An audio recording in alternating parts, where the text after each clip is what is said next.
Roger Connors, thank you so much for taking the time out of your day to spend a little bit of it with me. How are you doing today? I'm great. Thank you so much for having me on. I'm excited to sit down and chat with you. I appreciate it.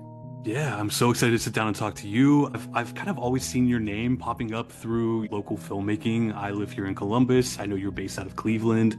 I've kind of been turned on to the film scene here in Columbus, and I've definitely been seeing your name dropped quite a bit. I started following you on social media, and I've been hearing about this new movie you have coming out called Meat. So I was like, I need to talk to this guy because everything seems pretty interesting.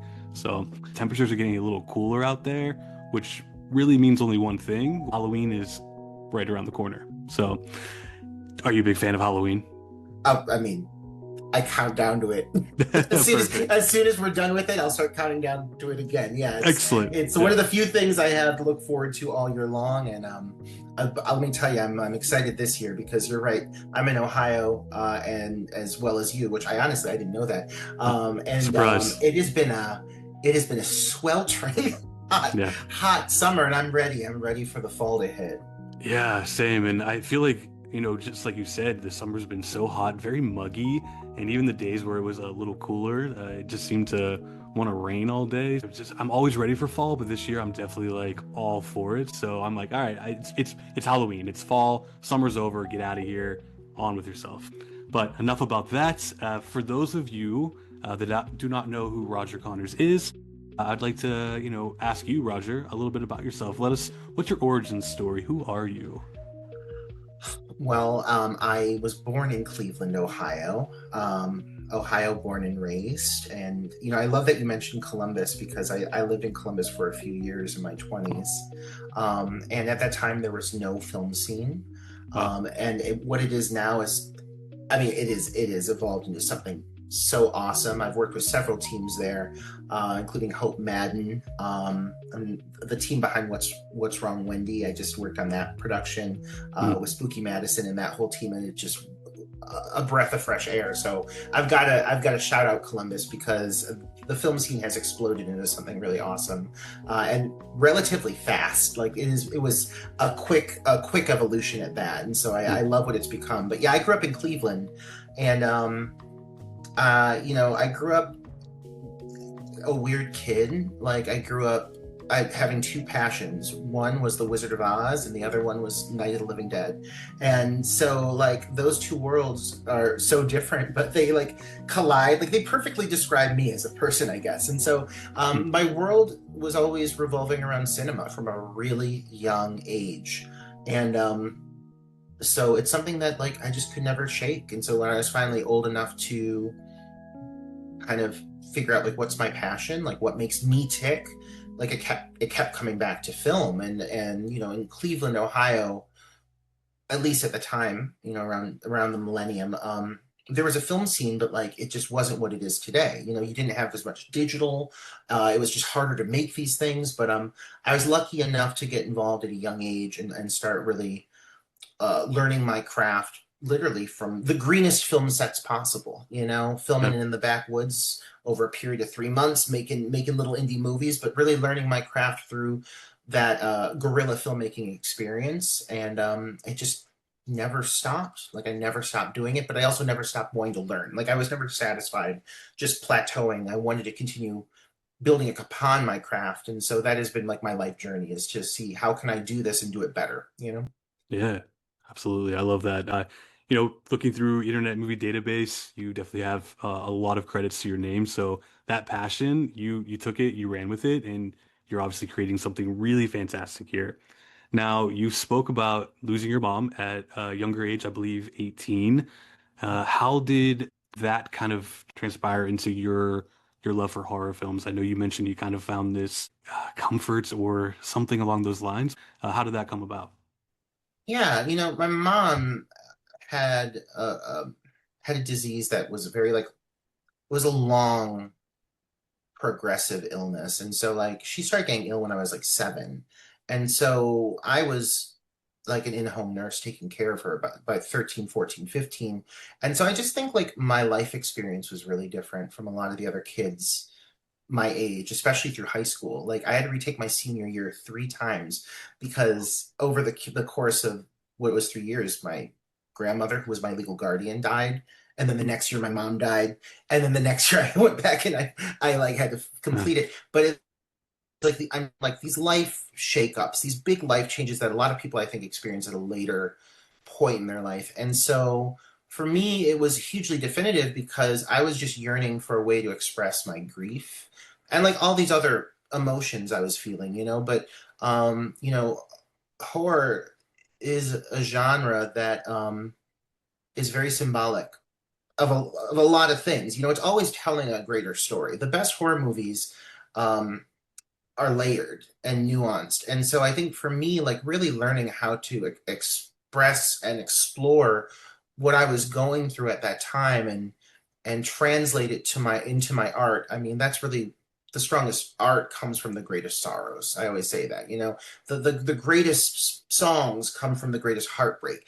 And so I think for cinema, like when you're really feeling something and you're putting that into writing and then you're taking that writing, you're translating it to the screen. If there's a real human heartbeat behind that material, I think it elevates that material. And so I try to take those emotions that I've carried with me through my whole life, and I've tried to incorporate them in anything I create to make sure it has a little more punch and more meaning to it, infused in it.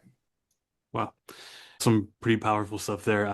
I do apologize about your loss in such a small time frame at such a young age, but like you said, you're taking that grief and you're turning it into art, and you powered through with that by your side. I love that. I definitely agree with you. I think, you know, horror films are definitely layered. The best horror films are layered. Heartbreak albums are much better than the lovey-dovey stuff, and I've always stood by that. I couldn't agree more with any of that, so I totally understand that aspect. What was the first horror film that you remember watching, and how did you feel when you were watching it? It was Night of the Living Dead, and I mean I remember it's so funny. Like you know, how you have some of those childhood memories that like you're like I just remember this clear as day, and then there's other things you're like I don't remember a whole chapter of my life, but I do remember the day. I remember certain things. I remember the smell of the cabinet because it was a VHS cabinet that Mhm. nobody really used. There are all these old VHS tapes. And you know, I opened this cabinet, and there is that black and white Night of the Living Dead VHS, with like the zombies shambling on the cover, and I was always so scared of it. Um, but I was so intrigued by it. Like there was something about that fear, you know, that made me Oh yeah. want to test the waters. And so I'd always beg to watch it, and my mom and my grandma would be like, "No, no, no, no, no, absolutely not. That's not a movie you can see." Well, you know, one time it was just me and my grandpa, and I asked him and he said, "You want to see it? You want to see why they tell you not to watch it? Put it on." And I watched it. I was enraptured with it. And then we got to like the final 10, 15 minutes where it really, shit really hits the fan and the Yeah. final siege, and I was so traumatized by this sequence that I turned the tape off. I broke down crying. My mom was so pissed that I watched it, but it was something that Hmm. stuck with me for literally years. Like there was a matter of like 3 or 4 years where I was drawing violent imagery, you know, drawing pictures of zombie attacks and women getting ripped apart, and you know, I had to go talk to the priest. I grew up in a Catholic household, so I had to go talk to the priest about it, and it's something that I spent years overcoming this fear of this movie, and when I finally did and I finished the movie, I fell in love with the film. And so from that point on, which was probably at that point probably like 11, because it was several years it took me to get over this, Oh yeah. I was so just caught up in it that like I was like this is a sensation. I love overcoming my own fear. I loved the feeling of saying I'm not scared of this anymore. I'm still spooked by it, but I can control that fear. And so yeah, that really set off my obsession with a horror genre because I'm just so interested in the idea of how we can capture a visual on camera and it's not really happening, but we can still provoke that feeling within people enough that you know people can pass out, people can run out of the venue, people can be haunted by films for years. I just think it's really amazing that we can do that with a visual medium like that. Yeah, absolutely. What's like a more recent horror film that you feel like really did that to you, really struck a nerve and kind of stuck with you for quite some time? Yeah, I mean, I'm just gonna say it because I literally just saw it and everyone's talking about it. I just saw Weapons and I was like, there's no way this is gonna live up to the hype. And because of the structure and the fact it felt like nothing I've seen before, I Mhm. I would say it absolutely did. And it's been in my mind ever since. Some of the characters, some of the choices, some of the visuals really, really, really popped. If we're gonna talk about one that's maybe a little more obscure, a film within the last 10 years that stuck with me would be Karen Kasuma's The Invitation. I don't know if you've Okay. ever seen that. Slow burn, Mhm. slow burn, but it's worth it. It's a character piece. So by the time you get to the final, and I don't even want to say what happens for those who are listening who haven't seen it, the final act, when you finally get to that point, you know these characters so well that it's just it blows you away. And I think it's Yeah. such a great execution of a character piece with a really shocking twist. Hell yeah. I couldn't agree more with you about weapons. I remember when I saw Barbarian, I kind of went into it blind. I left the theater like, that was pretty fucking great.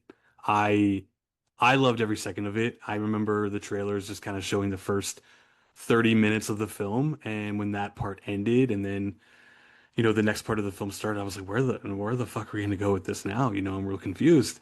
I think Weapons just took everything that was good about Barbarian and maybe some of the things that people had issues with. I think Yeah. Zach Cregger kind of took all of that and took it to a whole new level. And Weapons is a fantastic film, and I'm glad that you agree because it does kind of stick with you. My partner and I were thinking about that a lot too. We were talking about it for several days, just about different moments and different things. So yeah, I think powerful pieces of art such as film really can have a good effect on you. And horror films with fear and all those underlining tones are definitely super effective if they're done right. And that movie definitely captured that for sure. So now let's talk about you have over 40 acting roles under your belt already. What do you think is like one of the films that you've done out of those 40 some and in the acting sense? Do you feel that you kind of learned a lot about your craft and kind of ran with different things such as that? Oh gosh. I'm like it's so weird like talking about acting. Like I am that actor that's like, "Oh, I hate talking about it." But like it's also like my main passion. So, Sure. a film that I really learned a lot. I would I would say probably like the one that stands out the most would probably be Mother Krampus 2 Sleigh Ride. I mean, which is like, I mean, it's this little Christmas slasher Sure. that has nothing to do with Krampus, but it's something that like we had to learn how to roll with the punches on that set. A lot of things happened. There were a lot of issues. Um, I I mean, I play a drag queen in that film, but I also at certain times play the killer body double, Mhm. including sequences with myself. I don't think you would know it if you watched it. But it was really something like it was made on like a minuscule budget, like I'm talking like 8K or less, and it was all a learning experience. And a lot of it was learning like what not to do. Like that's the Sure. biggest thing I say with any indie film that you work on. It's about like what do you take away from it, learning what don't you want on your next set, on your next production, because those are the Yeah. things you really look for. And so yeah, I would say that was a film that definitely taught me a lot of things I do not want to carry with me as a filmmaker myself. Okay. Good. Definitely understand that. Who do you think, can you name someone who's kind of been like an idol for you in terms of acting? Somebody you look up uh, to? yeah, um I just met Dee Wallace, and that Oh, was really really awesome. I met her at Houston Horror Film Festival, and she's like one of those figures that's always brought such a natural, like nuanced performance, I feel like in mm, her roles.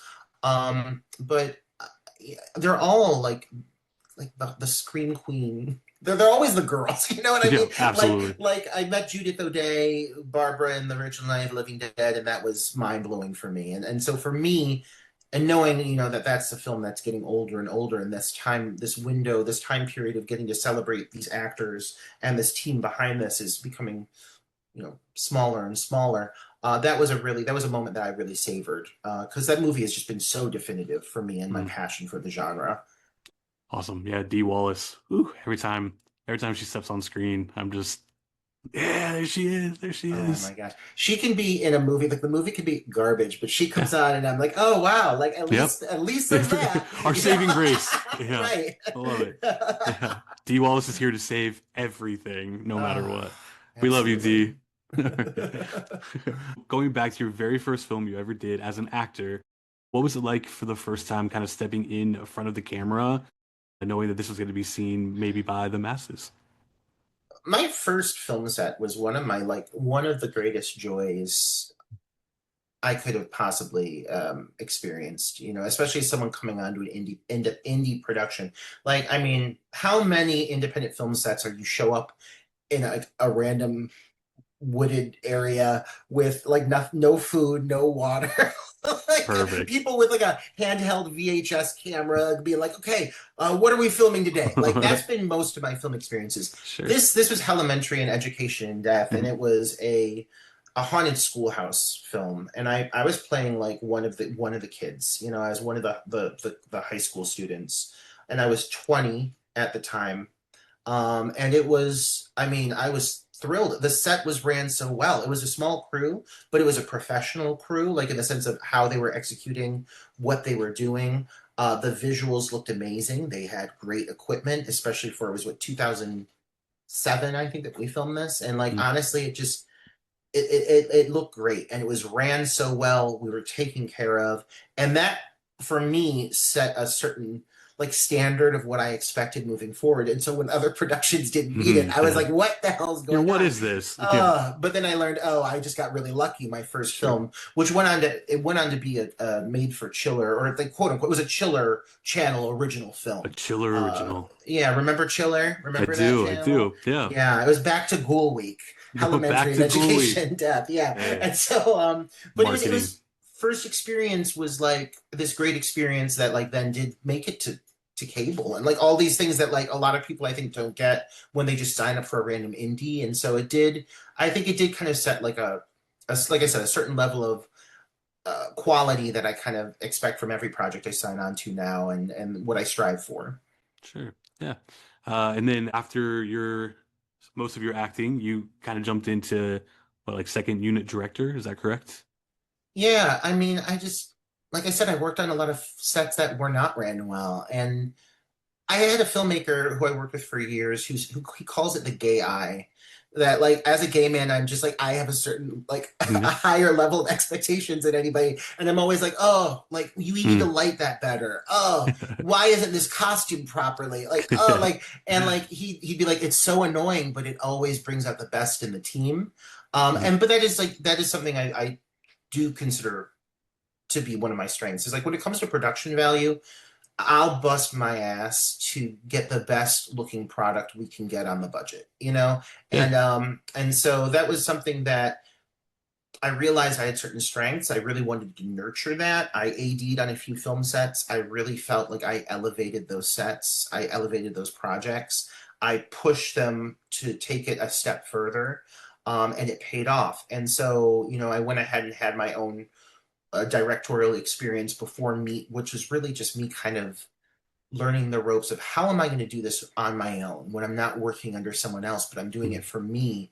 And that was to really just kind of teach myself my style of direction, my visual style. And that was that was a great thing for me to have a smaller project to really just focus on that so I could learn my craft. So Sure. when I went on to something like Meet, I knew what I really wanted from the project and had a certain aesthetic palette overall look in mind for how I wanted to execute that. I love the gay eye. That's perfect. Thank you. Yeah, so yeah. You have a great gay eye. So I think what I've learned so far is that to make a successful film, you either need the gay eye or D. Wallace. So, hey, What a power combo I if was you gonna have both. say, yeah. Uh, Hey, your next film credit, I think I know where you need to go. You got to keep that gay eye and bring D. oh Wallace my out. god. Every film set needs a power gay. I'm saying it. It's gonna bring out the best in you. Oh yeah, absolutely. The gays run the world, guys. Don't let anyone fool you. Never again. So your directorial debut, your first feature, was Rebirth, correct? Yeah. That was the first film that I solely directed. Um, and it was a very long, arduous, tedious process Mhm. over a period of several years. And we talked about learning the things not to do. Well, first directorial effort was a lot of learning the things I don't want to do on my Yeah. next film set. Yeah. And so it was a big learning experience. I'm proud of what we pulled off, but it was really, really challenging. We had a lot of the mistakes that a lot of green filmmakers make. We had a hard drive failure. We had to go back and reshoot footage. Uh, It was just one of those things that we just learned all of the mistakes that a lot of indies have to kind of muscle through. But some projects do not. Some projects just give up, and I'm proud we didn't, because we did get Rebirth finished. But it was a very long, stressful experience. I bet. Yeah. Well, it came out in 2020, right? Yeah, I did. S- Uh-huh. So you probably did you do any filming in 2020? Obviously, beginning of COVID, or were you basically like editing process then? At that point, it had been edited completely. We Oh, started okay. filming it in 2013. That's Oh what wow. Okay. that's. I mean, you literally see me age throughout the course of one night in this movie. But Stressed out all night long. the whole time. But yeah, so we filmed. We went back and we filmed pickups in 2019, Okay. and then we got it finished for release in 2020. So yeah, it was a long one. Yeah. It sounds like it. But hey, like you said, I mean, you got the product out, and regardless of, some of the trips and falls you had along the way, it's a product that I'm sure you're definitely proud of no matter what. So kudos to you. Congratulations. That's amazing. You also wrote it, right? I did. I wrote the script. It was a really small team. It was me and Noel Bai. She my DP. Who Mhm. she no longer works in the industry, but we had worked together on Chill the Killing Games, which is a super indie, just small budget little slasher that we did with another team, and we wanted to work together. And so yeah, I wrote this my take on the story, and it was just really a small team, a group of us, like local Clevelanders, wanting to get together and make something and see what we could do, and it got done. It got done. It got done. Yeah, And have you always been a writer? Like, is writing something you've also always done? yeah. I love to write. I'm extremely ADHD, and so for me, a script takes a very long time. And so I really think, like, part of Rebirth is also like teaching myself not to write big bloated dialogue. And there was a lot of things that I learned as a director. There's also a lot of things I learned as a writer with that film. And that's still a learning curve for me. I definitely think that, as a writer, I have a lot of room to grow.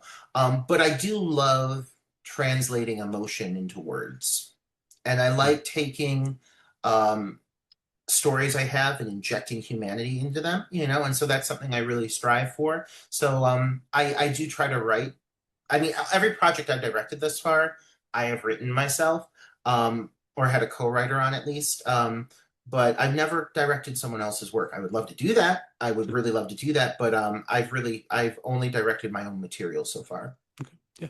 Yeah. Really bringing your vision to life. I think it's a great way to kind of create your art. I'm nothing against anyone who's, not bringing their own stuff to life, but I think that just gives you, your full vision is there. Your gay eye is showing on the screen for everyone to see. We Thank love you. it. And this brings us to Meet, your new horror film that I mentioned to you before I hit record. I keep hearing things about it's being dubbed as a gay slasher film. That right there, just kind of everyone's just kind of like, oh, a gay slasher film. I hope that at some point in time in the very near future, we can get to a point where we can just say it's a slasher film. You got to see it, and there's gay characters or a gay story overall. But unfortunately, I don't think we're quite there yet. So it is being dubbed as a gay slasher, which more power to it. I mean, run with it. That's awesome. Tell me a little bit about Meat. How did Meat come about? Yeah, I've been working on the script for Meat since 2016, and it has had like lots of different forms. But it was definitely like I knew, following up on Rebirth, I knew I wanted to do something more challenging in the sense of the material I was writing. Mm, I wanted something fresh and original and something that I completely crafted for myself that wasn't really taken off of anything previously, or because Rebirth was completely inspired by Night of the Living Dead, mm, and and I'm open about that, but that was really like, for me, I wanted to make something that was homaging it, but in my own viewpoint as a queer male. And that was the angle that we approached it with.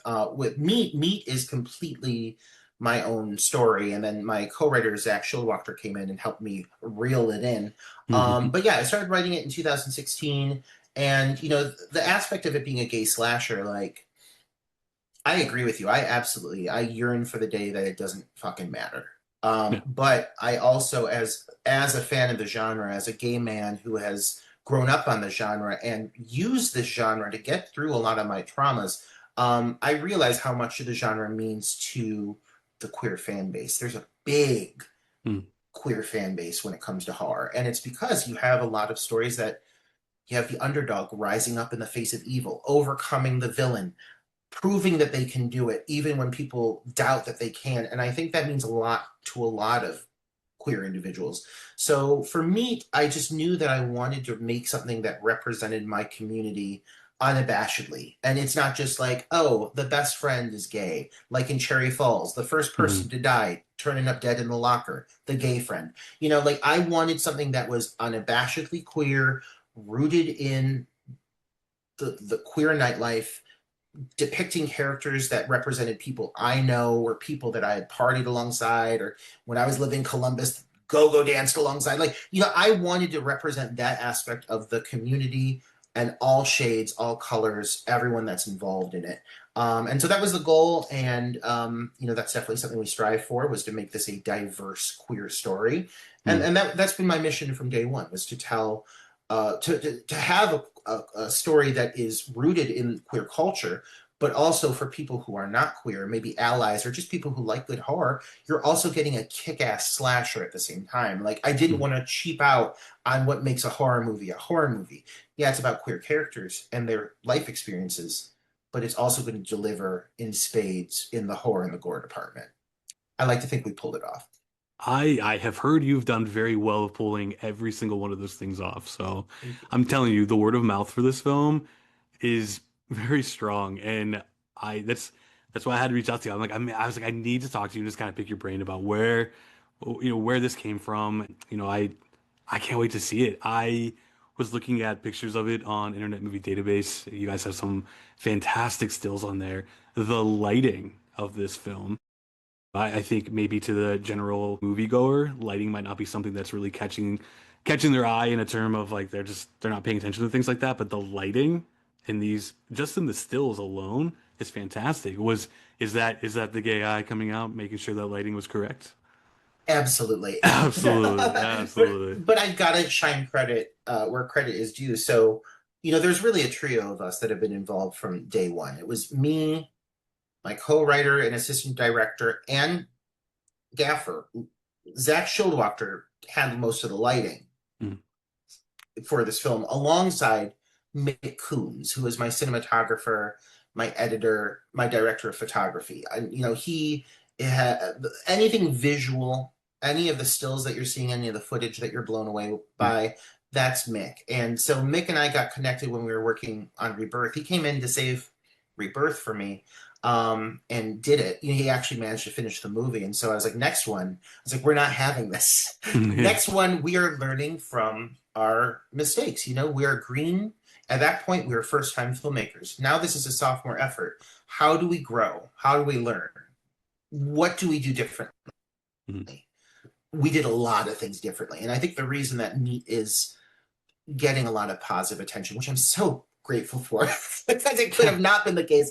But is because Rebirth was a struggle, and I said to that experience, I said, I'm grateful for it. I'll always appreciate it, but I am going to take this and I am going to grow from it, and I'm going to be willing to acknowledge my faults and my flaws and say, how can I do this better? So I'm so thankful that I had that experience, because I feel it resonating with this one. Mm. Yeah. Yeah, you recently won an award for the film, correct?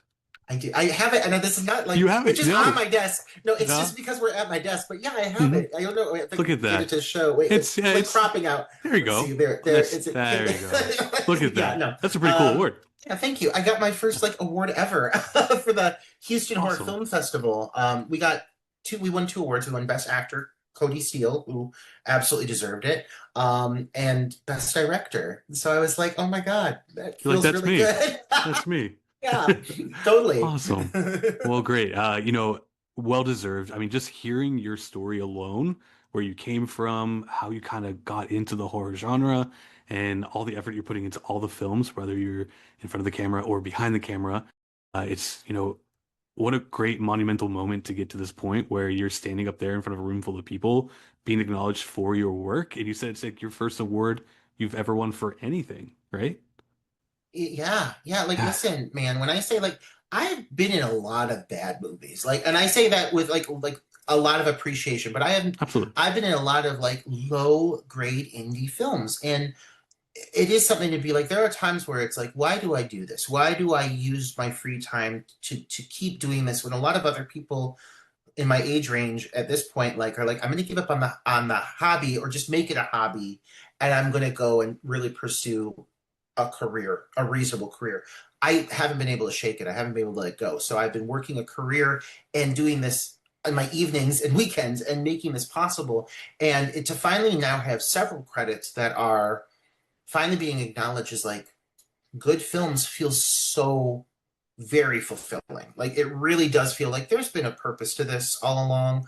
Um, I am capable of pulling this off. I have a vision in my mind. I can translate it to the screen with the right team. And I'm so thankful I've had a team that has taken the script and taken my vision and elevated it and pushed it to be what it's become in me.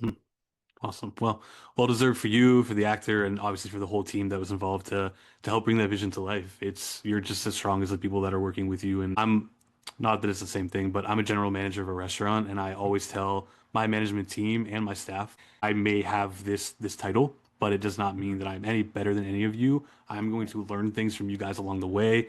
You guys are going to help me through difficult moments. I'll hopefully pull you out of difficult moments, but you're literally a team of people, and there's someone leading the way. So you made the blueprint for this film that you really wanted, the story that you wanted to tell, and you got a great group of people that brought it to life. And being acknowledged for it, I'm sure that's so fulfilling, and I love to hear that for you. And I love how proud you are of, holding that. You had it right in front of you on your desk, so that's great. I love it. Well Thank you. deserved. I literally Yeah. have it like right here. I like rub it in the morning to be like, good luck. Sure. Yeah. I'm going to win another award today. I'm just at the start of it I all. hope. I think you will. I think you will. All right. So we keep talking about Meat, and for everyone listening, can you please tell them what this movie Meat is about?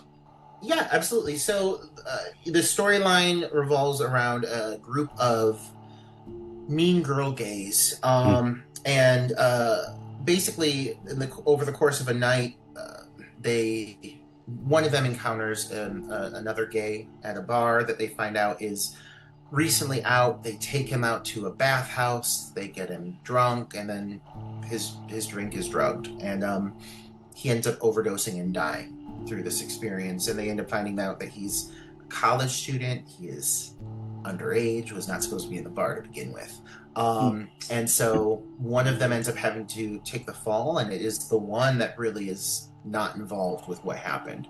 But through how the cards play out, he ends up going to prison for 4 years, comes out a changed man, a hardened individual who's had some life experience and is desperate for a job and ends up having to move back to the city. And when he moves back to the city, he ends up encountering the same personalities he ran with years ago, and they're all changed as well. And once he returns to Cleveland, because it's set here in Cleveland, a series of events unfold that basically reveals that there is a masked killer, an eccentric masked killer in a very sparkly costume who is targeting the individuals that were involved with that overdosing and killing them. And so mm. it's a standard slasher structure, but it is immersed in the LGBTQIA plus community. And the overall goal, we call it meat because if you look at classic slashers of the 80s, in which women were focused on, objectified, treated like pieces of meat. This Mm. film, we're flipping the script. It's all the men. And any female characters in this are not objectified at all, but the men are the focus of the male gaze. It's the male gaze for male gaze, um, with Meet the Movie. And so that's really the goal, is to take that classic 80s slasher structure and make it queer, and just go all in with it, and treat guys the way women have felt for a very long time, and just let them know how it feels, you know? Hell yeah. It sounds really, really engaging. It sounds exciting. It sounds now, is it a whodunit slasher? Is that we're looking for? Yeah. Yeah, those Oh are my yeah. favorite. Those are my Me favorite. too. Me too. Um, I was like, it has to be. Like, you can't not include that aspect. It's my favorite part of a slasher. yeah, it's so much fun, and even sometimes if you figure out who the killer is along the way in any of these slasher whodunit films, I think it's always it's how they come about, like the reveal and the Hmm. payoff that Hmm. makes it what it is. I know a lot of people who get upset if they're like, I figured it out. It was too easy. And it's like, yeah, but like, did you enjoy the journey Right. to get there? And Right. was the ending what exactly, was the payoff of what it needed to be? So great. I love that it's a whodunit. I'm definitely excited for that too. The Scream franchise is one of my favorites. I saw Scream when I was, I think, 8 years old. I remember watching it in the basement of my parents' house growing up, and I was just so engrossed into the film. I'm like, this is amazing. Much like you, I was really into cinema at a young age, and there was just something about this movie and how hyper aware it was of what was very meta, of knowing what was Hmm. going on around them, and then being so aware of horror films and being like, well, shit, we're in the middle of our own horror movie and someone's doing this. Yeah, the whodunit slashers, fantastic. So I love what you're doing, taking making the queer community the focus and kind of going all the way back to the 80s slasher films. I have a question. Do you prefer the Halloween franchise or Friday the 13th? Halloween, hands down. I Woo! would, and Good answer. Halloween 2 is probably one of my top 10 favorite movies of all time. Awesome. Specifically Halloween 2. And people are like, Halloween 2? I'm like, listen, tell me something creepier than being in an isolated hospital. Yeah. Find something true to life creepier than Hmm. being in like an empty hospital. Now imagine being drugged and being pursued by somebody. That's Yeah. horrifying. So yeah, I Absolutely. love it. Love it. Cool. Good. Great answer. That's obviously my answer too. Probably would have ended the interview if you said Friday the 13th, and I'm just kidding. Which, nothing against Friday the 13th, but I mean, Halloween, I also saw that at a very young age, probably around the same time I saw Scream. When I was like 5 years old, I watched the original Halloween and I loved every second of it. That was my first horror film I ever watched. So Halloween has a special place in my heart. And I feel like as an adult, if I watch Halloween, I'm watching Halloween 2 together. Yeah. I'm watching it as one experience. So, it Yeah. takes place in one night. So that's the night I have to watch it all together. Great answer. Cool. So, you talked a little bit about the LGBTQ community representation in horror films. Are there any horror films that you really kind of turn to that are great representations of the LGBTQ community that you can talk about?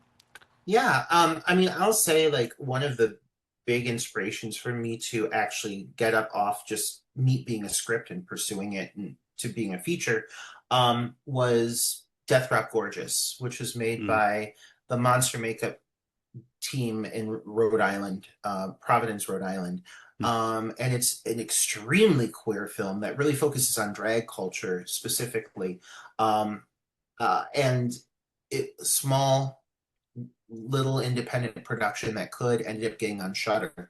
And I was so inspired because I just hadn't seen that other than like Hellbent, which, mhm. I think if anyone asks or if anyone says they know a queer horror film, specifically a slasher, it's going to be Hellbent.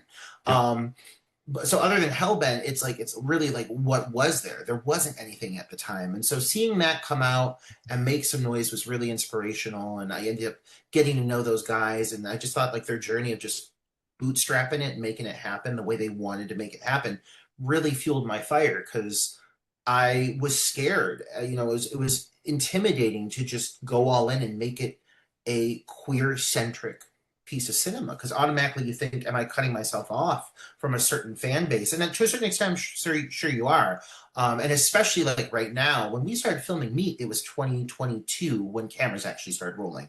But we Mm. started pre-production tail into 2020, doing like visual stylization and costume fittings for the stud and everything. That was a long process. Started filming in 2022. Now that the film is just hitting film festivals in 2025, we did not know how things would change, how drastically things would change when it came to queer material and the overall, not just demand for it, but the need for it, And Mhm. so right now, releasing the film right now and just the current climate has been kind of like a shock to the system, realizing, oh my gosh, like this really is hitting, this is resonating with people, and it's becoming almost something kind of in a way taboo because Mhm. it's like kind of pushing back against what's I'm trying to keep this as, middle of the road as possible, but I think that they're trying to silence certain stories. And Sure. this is a story that won't be silenced. It really won't. And I don't intend to be quiet about it. Sure. So I want this to be loud and queer. It needs to be right now. I didn't know that the need for it would be as amplified as it is at this current time, though, when I was making this film. I love that, and I'll be honest with you, I didn't quite think of it fully as far as you went just explaining it right now, but that was definitely one of the questions I was going to ask you. How do you feel about, Meat kind of coming out, as you mentioned, hitting the film festivals right now in, the political climate that we're in, which I'm obviously not going to be quiet about it, and we need a film like this more than ever right now. And even if it feels like it's something that you're doing to kind of push back at what's going on, if anything, this is just what we need. Period. That's the end of it. If anyone feels like we're pushing any type of agenda, and by we I mean by your art being pushed out and me being a part of the community as well, if anyone feels like you're using it to push back, then that's on them Mm-hmm. because these are the stories that need to be told regardless of what's happening in the political climate. But it just so happens that you're telling the story that we all need to hear, and that's so great for you, Yeah. and it's great for this film. It's great for the horror community. So I love that, and I hope that I do hope it ruffles some feathers, and it needs to. You're making a statement that maybe you didn't intend to do based on what's going on right now. You wanted the political statement to be, let's cut the idea that this is a gay slasher. This is just a slasher film that happens to have queer representation in it. But, by taking that title right now and saying it, it is a gay slasher, run with that because fuck yeah, it is. Like none of us are going anywhere. This is what it is. And sorry, that's the reality of it all. This might be a piece of art, but it's real life and it might be all bright lights and neon colors and a stud serial killer, but it's what's needed right now, and that's the kind of stories we need to tell. My question, I guess, I'm getting out of that is, how do you feel? What do you want people to take away from this film? Maybe even like queer youth. What do you want them to take away from this? Yeah, I think one of the comments we've gotten on Meat has been that it runs a little long. It's 2 hours and I think 15 minutes overall, which I mean for a slasher is long. Though I do like a long format piece of cinema personally. Me But too. there was at one point a cut of Meat that was closer to 90 minutes, and it was starting to lose the queer soul, Mm, the heartbeat that made it something unique. And I think that while my goal was to always make a slasher that featured queer individuals, I also felt like I'm not looking to make just like a campy slasher that's just a popcorn feature. I think, like we said earlier, the best horror movies are layered, they're nuanced, there's emotions that course through the veins of those films, and Meat has always had a very human story at the core of it. And so I really hope that when people watch it, especially, you're saying like, queer youths or just individuals who maybe aren't feeling represented right now, I hope that they see not just like the fact it's a fun horror movie that has fun gay characters, fun queer characters, excuse me. But I hope they also see the moments, the human moments between the kills. We took a lot of time ensuring that we let these moments breathe and these characters develop a little bit more specifically. So it's not just like you're seeing queer representation, but you're getting to know it as well. If you're someone that's going to take the time to watch this film, I hope that you feel immersed in that world, you know? And so I hope that any queer youths that watch this see this and just say, hey, there's a reason why I'm drawn to the horror genre. It's because it is about the underdogs rising up. Right now, we are the underdogs, and this movie is needed because if someone doesn't represent us and ensure that we're put in front of people's eyes and exposed right now at a time when they're trying to really put us behind the curtain, we need to Hmm. pull that curtain back and say, no, we're here. We make fucking great art. Hmm. Queers have been making great art for a very long time. Yep. And this is just another genre that we're going to dip our toes into. And when you ask, but why does it have to be gay? This right now, this is exactly why it has to be gay, is because Hmm. find me another one. Find me another one. You know, Yeah. find me another film that you have seen as a straight individual. I'm talking just out into the universe right now. Find me another film that you have seen that has this kind of representation. Because I assure you, you're not going to think of one, but you're going to think of 10 to 15 slashers that have gals out with their knockers flipping and flopping all around and doing full frontal for your satisfaction, sir. So this film is really important to just ensure that we remain visible and that we remain uh, amplified in our voices and that people hear us, because I don't intend to be drowned out at any point by any of this noise. I will continue to raise my voice above that noise, get my film seen by the people that want to see it, and the people who are scared to see it, they're going to see it too. I'm going to make Hmm. sure that they do,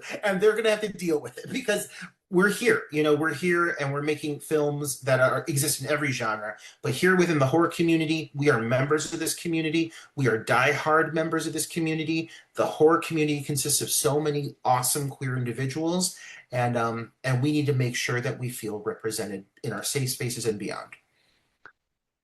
Absolutely. Round of applause. I wish I had like a sound bar to do like a little sound of applause, but I don't. So all of you guys just think about the applause that's happening in my head right now. Yeah, 100% all of that. I couldn't have said it better myself. So I was happy to hear you say all of that because couldn't agree more. And I know most, if not all, the people listening to this interview right now will probably feel the same exact way. I love it. I love it so much. Basically, what you're saying is you're gonna shove meat right down their throat and they just have to fucking deal with it, no matter who they are. It's here. We're here. No one's going anywhere. And I'm just gonna make everyone watch Meat. I'm just gonna be like, hey, here's a good movie. You need to check this out. Don't even tell them. Yeah, I'm Just not. start I'm not. playing it. Yep. And they're gonna start seeing all the bright colors, the cool characters. They're gonna get sucked into it. And before they know it, it's gonna be 2 hours and 15-ish minutes, and they're gonna be like, wow, that was a good time. I really liked Meat. Love That's the it. goal. That's That's the the goal, goal. man. That's the dream right there, guys. That is the dream. What was it like filming in Cleveland, in your hometown? I mean, I love Cleveland. I like I mentioned, I lived in Columbus in my 20s. I moved to Columbus for a few years, and I love Columbus too. But when moving back to Cleveland, I left Cleveland feeling kind of bitter about it. I moved back, and it was a completely different experience. And so I'm so proud of Cleveland right now. It's really becoming a film hub. You know, seeing Superman and they've filmed other films here before. Superman is Cleveland. Like I don't know if you've seen Superman, but Superman is just dripping with Cleveland. That amazing sequence of Superman and Lois floating in our arcade is one of our grandest venues here in Cleveland, and they Mhm. made it look so good. I was just so proud. So anything I can do to spotlight to highlight Cleveland, which is a beautiful blue dot in a sea of red, and a Mhm. very diverse blue dot at that. I'm proud of Cleveland. I'm so excited to film here and try to make it look as beautiful as possible. And whenever I can film here, I'm always going to. Awesome. Did you go to some old stomping grounds in the gay community? Like, were there clubs that allowed you to film inside? Oh yeah, yeah. I mean, Yeah. we film. I mean, I don't know if people are aware, but we also have the largest bathhouse in America. Not sure if Didn't you know knew that. that. Got to give Didn't Flex a know shout out. that. They let Hey. us film from stern to bow. We filmed through that whole bathhouse, and we made it look great.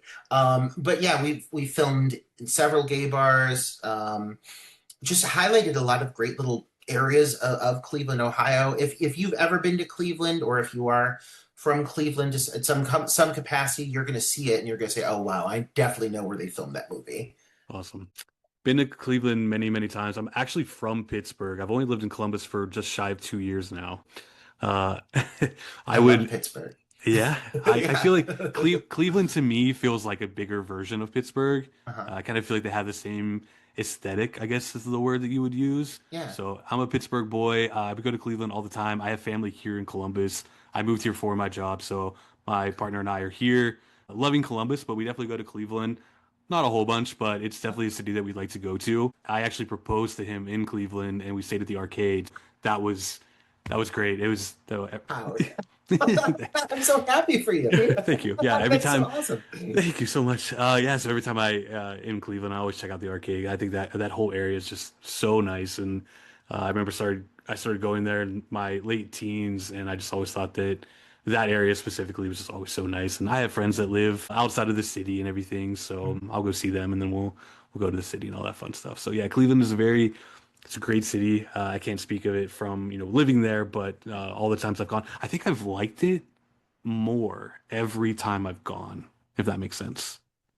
Before I worked in my current career, I worked for like a luxury transportation company where I would do like itinerary for like high profile individuals coming into Cleveland because we have Cleveland Clinic, which is one of the best hospitals in the world, especially when it Mm. comes to heart, anything heart related or cancer. And so we would have like princes and sheiks coming in from different countries, and I'd have to make this itinerary and like the most common thing I'd hear from people is like, I thought I was going to come in and I was going to hate it, and I am coming back. Like Mm. people love Cleveland, and I think it's I get we were talking about underdogs with horror cinema. Let's talk about underdogs in the sense of cities. Mm. Cleveland is always kind of like the butt of jokes, but like first of all, the only city in America that has a cheaper cost of living is Pittsburgh. Got to give Pittsburgh a shout out. Eh, But yeah, Cleveland is like super cheap and affordable, but it also offers like a waterfront, top 10 um, art museum, the second largest theater district in America, just behind Broadway. We have a world class orchestra. We have so much here that people don't even realize.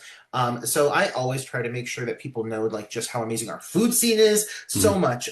So I'm always like shouting it from the rooftops. So Love it. I'm happy that you like it. I'm I happy you love it. proposed here. That's awesome. Thanks. Yeah, so Cleveland holds a special place in my heart, especially within my relationship. Yeah, shout That's out awesome. Cleveland.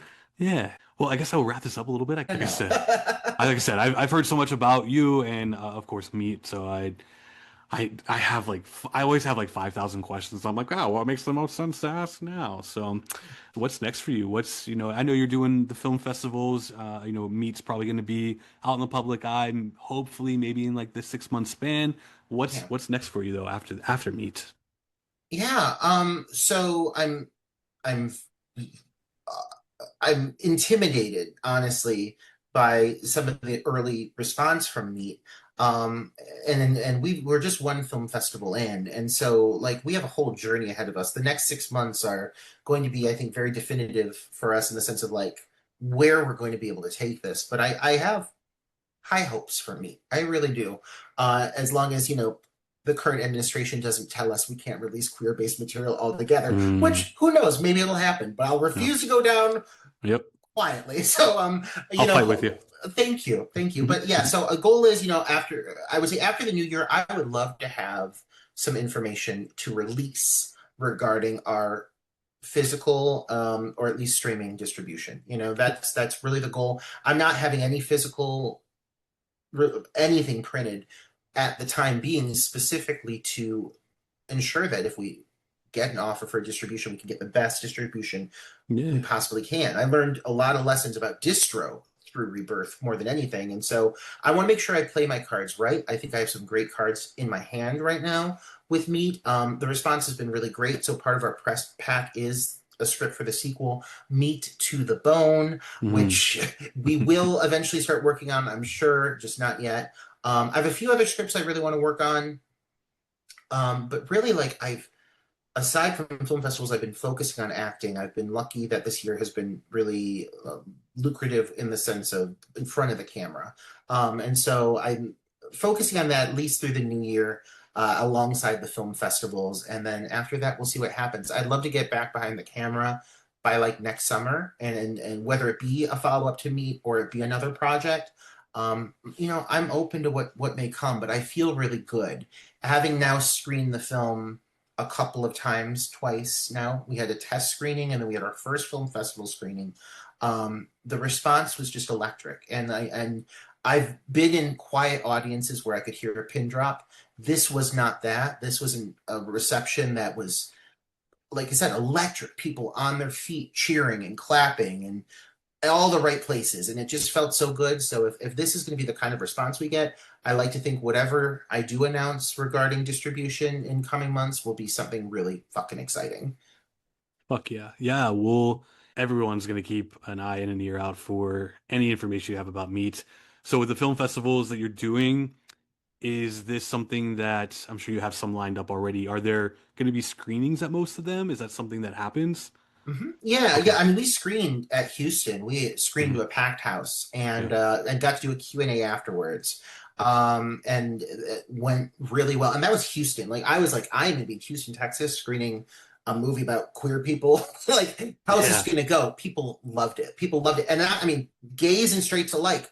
The straights, and I knew the straights in the crowd. I mean, they were very clear about it. But like the guys, every time there was a dong on camera, they cheer. Like it was really freaking cool. And I was like, this is what I wanted, you know? Hmm. So if that was a sign of things to come, that's now been two screenings that we've had that kind of response. So I'm really hoping that continues because I have very good feelings for how this is going to go over moving forward. Absolutely. Yeah, just keep living in the moment. Of course I asked you about what's next, but keep living in the moment and Yeah. enjoying all the love you're getting for this. I know I've said it like 12 times, but I can't wait to see this movie. So if there's a film festival that comes around that's pretty close that I'm able to make it to, I would absolutely love to go meet you in person and of course see this movie that everyone just keeps talking about, and I say that with all the love. Well, I mean that pretty much does it for all the questions I have for you in terms of you, your career, and of course Meet. Anything else you want to let everyone know about? I do have a film screening here in Cleveland, Ohio, Ooh, in October. I just want to give it a quick shout out. It's called yeah. Hollow Lake. It is a also queer home invasion-esque film directed by Las Vegas-based director Troy Escamilla.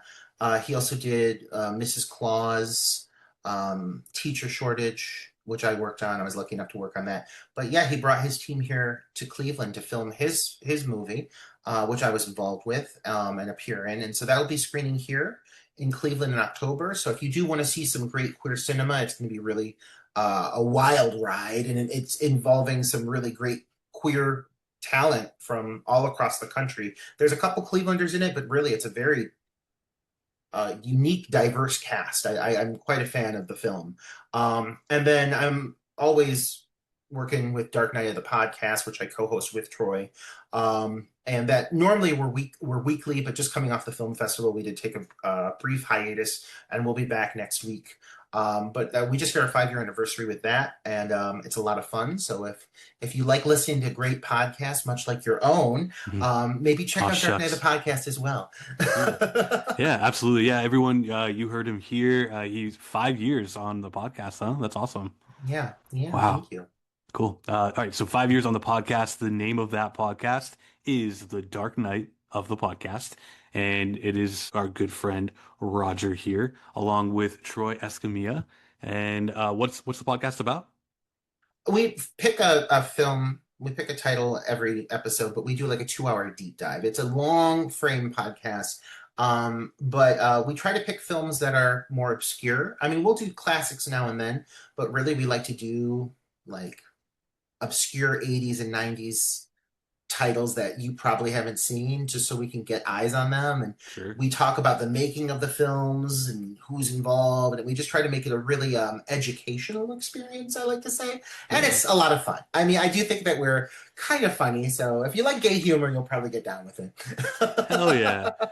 Well, yeah, before this episode started, I'll be honest with you, I didn't realize that you were on a podcast, so I'm definitely gonna subscribe and follow everywhere I can, and I'll definitely be checking that out, much like all of you should as well. It sounds like you guys got something great going on there, especially 5 years running strong. Love to hear that. and it's weekly too. So always fresh new content. Your name's kind of out there everywhere. So there's a whole bunch of different ways for all of you to find good old Roger here and get to see his arts and listen to him talk about that art. And there's nothing greater than that. So, all right. Well, Roger, I really appreciate you coming on this podcast episode with me and talking about you. I hope you got to get all that information that you wanted to out there. I know that I enjoyed hearing about where you came from, where you were, where you're at, and where you're going with that award in your hand. And I'm sure the next time that I see you, you'll probably have a couple more in your hand as well. And congratulations on all of that, the success of Meet. You should be so fucking proud. I love to see the representation. I love to see someone living out their dreams that, you know, have been following those dreams since a very young age and living that life that, you know, some people don't get to follow through with, and you're doing it, and that's an inspiration to anyone who's trying to follow that path or maybe didn't get to follow that path. So keep doing what you're doing. Like you said, don't stay silent about anything. Keep the art coming out, because you're obviously doing something insanely amazing and people are catching on, and it's well deserved. So that's my long-winded way of saying you're fucking great. Keep doing what you're doing, and I can't wait to see Meet and what you do next. I'll get you a screener, I promise. I really appreciate that. It's very a kind closing moment. Thank you so much. And I do want to say, if anyone wants to connect, like, I love to connect with other horror fans as well. I go by the Scream Queer on like all social media platforms that I'm on, mainly Instagram. So like, I mean, we had a great conversation today. Thank you for hosting a wonderful pod and asking great questions. And I'm as chatty with anybody else out there. So if anyone wants to talk, come and find me. Yeah, guys, you heard him here. Scream Queer on Instagram. And what a great name. Is that something you came up with? It's okay if it's something you came up with, or did someone say you are the Scream Queer and you just kind of ran with it? Someone cracked it as a joke on a film set. I was getting my face burned and I was screaming, and they're like, "God, they're like, fuck Scream Queens, fuck Jamie Lee Curtis. We've got a Scream Queer." I was like, "The Scream Queer, I'm taking it," and no one had claimed it at that point, so it was mine. Trademarks. 2009. Nice. I've run with it since then. All right, you guys heard it here. The Scream Queer spoken, and no one else can take that name. Thank you. Thank you for coining it. Yeah. You heard it here, guys. Yep. I'll drop his information in the episode description, and please give him a follow. Reach out to him if you have a podcast or you're just interested in general in maybe some of the stuff he's been putting out or film festivals in general. Roger, thank you so much. I really appreciate it. I enjoyed this conversation, and I can't wait to see what's next for you, and of course to see Meet. Thank you. I'll get it to you. I promise. You'll get a big bite of meat. I promise. Woo, perfect. Well, like to hear. All right, have a great night, everyone. I appreciate you listening, and we will see you next time. Bye.